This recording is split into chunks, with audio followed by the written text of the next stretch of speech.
ang aking siopaw, pangbaon nila bukas, at fruit salad. Papagawa sila ng fruit salad.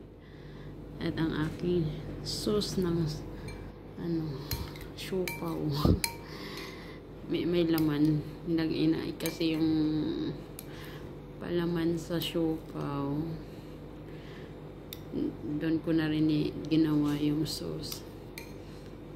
Kaya yan, medyo masarap. Ayan, marami pa akong ice cream. Ay, hindi yan, fruit salad yan. Ito na yung finish na siopaw.